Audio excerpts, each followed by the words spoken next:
Hypnosis is a set of procedures in which verbal suggestions are used to help us modulate awareness, and it can be a very helpful tool in medical and mental health settings to help clients and patients reach their treatment goals. I think there are a lot of different myths about hypnosis, and culture plays a large factor in this. So, for instance, I'm from the US, and the cultural myths that we have about hypnosis are probably much different than the UK or Poland or different parts of the world. I think generally, one of the most common myths that I often hear about hypnosis is that it's a form of mind control.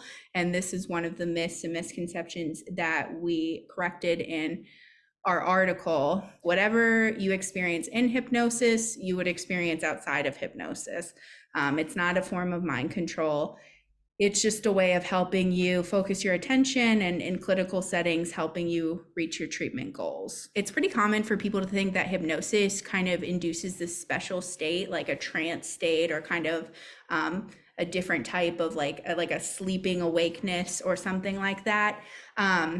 And there's not a lot of evidence to support that. Hypnosis is really about people being responsive to verbal suggestions, which we call suggestibility, and it doesn't really invoke any sort of special state. It's just a set of procedures in which people are administered verbal suggestions in order to reach, in some cases, a treatment outcome. When asked the question, how does real hypnosis work, I'm going to give kind of maybe a frustrating answer, just in the sense that I think it really depends. Like, it really depends on the clinician administering hypnosis. It depends on the treatment context. It depends on the client or patient's goals.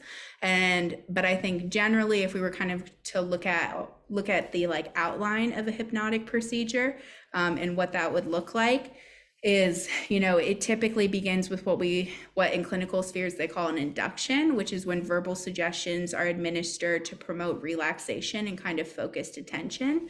And then, once someone is sufficiently relaxed or like really thought of to be in like a hypnotic context, verbal suggestions are administered to help with whatever the treatment goal is. And then after that period, there's typically verbal suggestions administered for kind of what in clinical spheres, again, they call re-alerting, or kind of just moving someone out of a hypnotic context.